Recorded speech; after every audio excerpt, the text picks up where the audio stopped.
Peace and blessings. Please support my PrayLogo.com website. The Pray logo is the most complex logo ever created and has substance that cannot be rivaled. Thank you for tuning into this video. During my research, I came across a paper about the Anti-Caucasus, and it touched on a region named Batman in the Sassoon district of Turkey. I saw a Wikipedia article stating the region had race issues between the locals and Arabs, Egyptians, and Baghdadi Jews. Jewish genetic studies is my focus, so I began searching Sassoon Baghdadi Jews.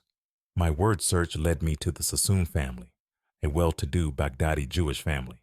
I gathered the bits of breadcrumbs I discovered and shared it to my Facebook group Semites and West Asian origins of haplogroup T-M184.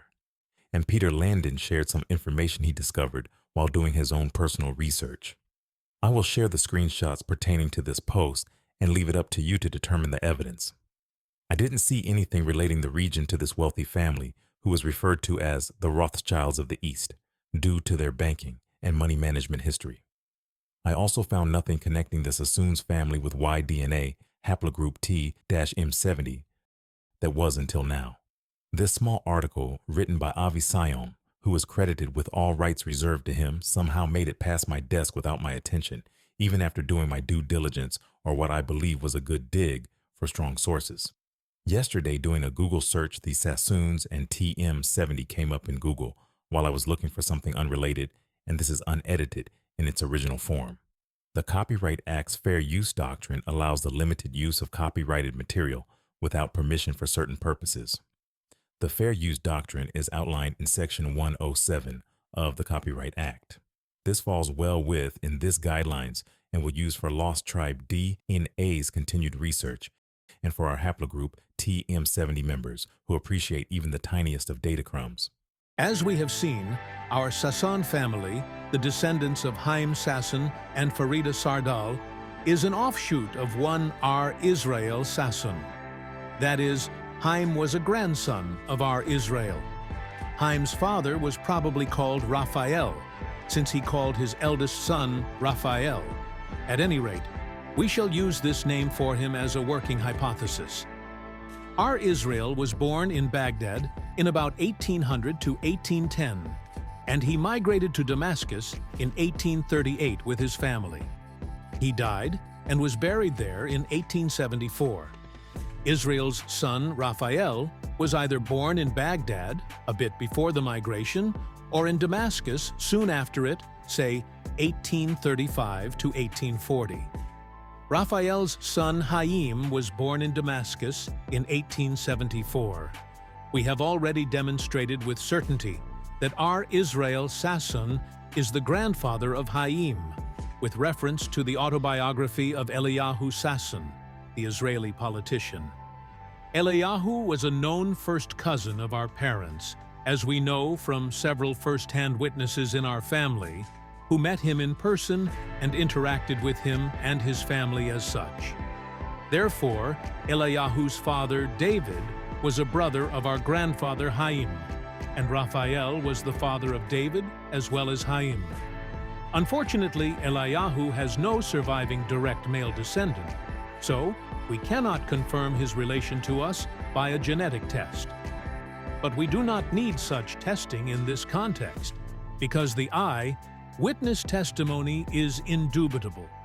Our genealogical problem at this stage was to find out who the ancestors of this R. Israel Sassoon were, i.e., what larger family in Baghdad, and maybe before Baghdad, he descended from.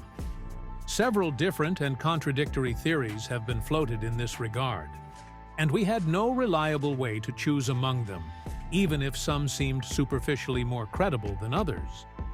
It was therefore important for us to carry out a Y-DNA test on some direct male descendant of Haim Sassoon, so as to resolve the issue scientifically once and for all.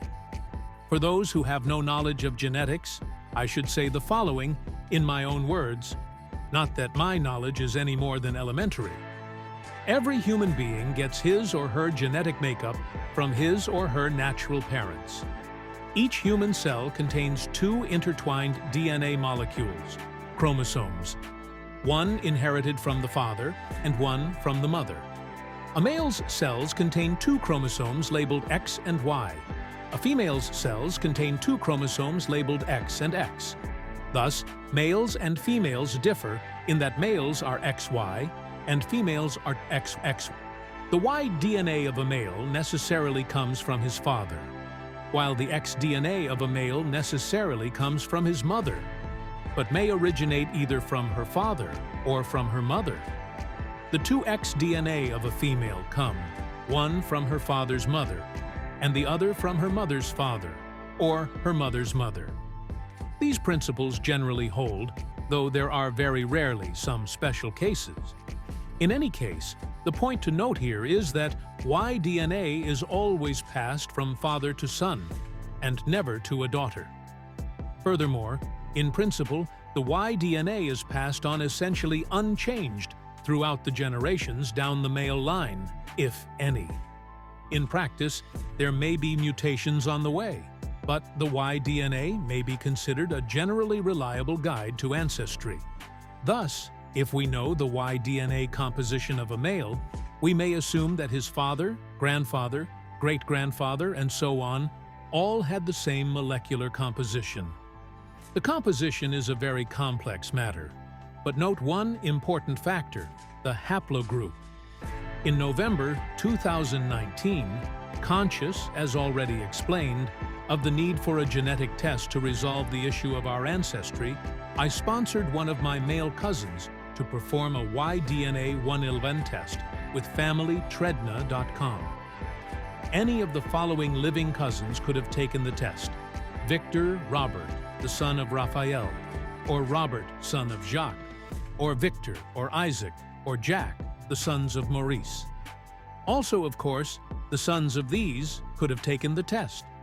As it happens, I first asked Victor, the eldest son of Maurice, to do it, and he immediately agreed to.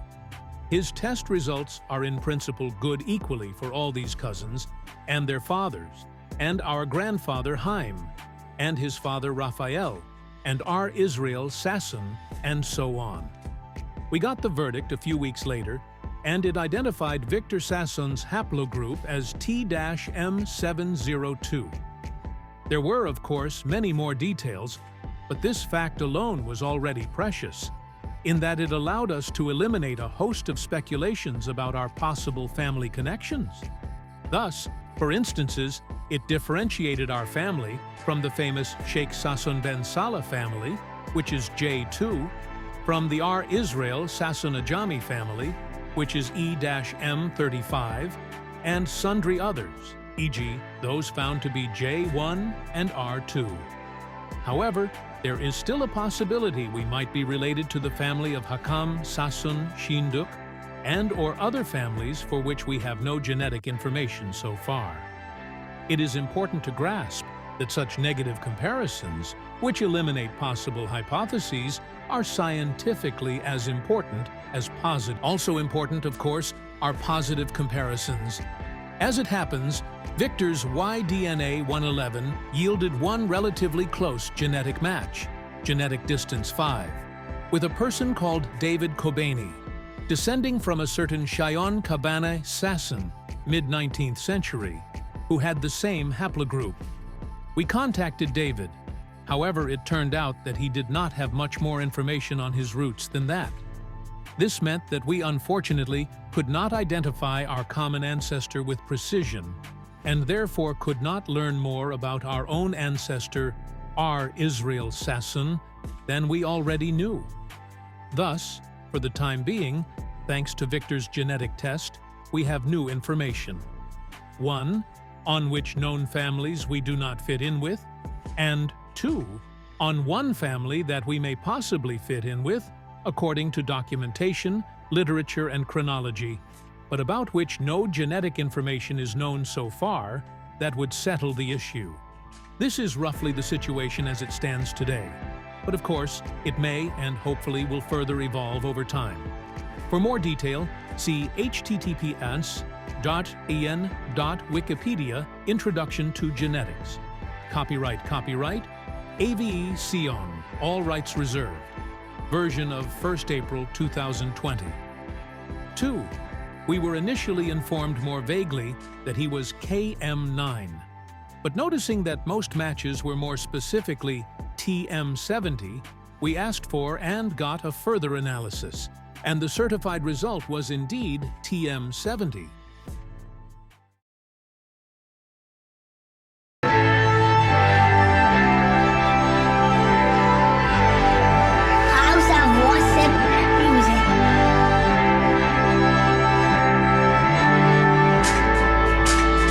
Stand taller, I tell ya, ain't no cut, it's almost over. Stand taller, I tell ya, ain't no cut, it's almost over.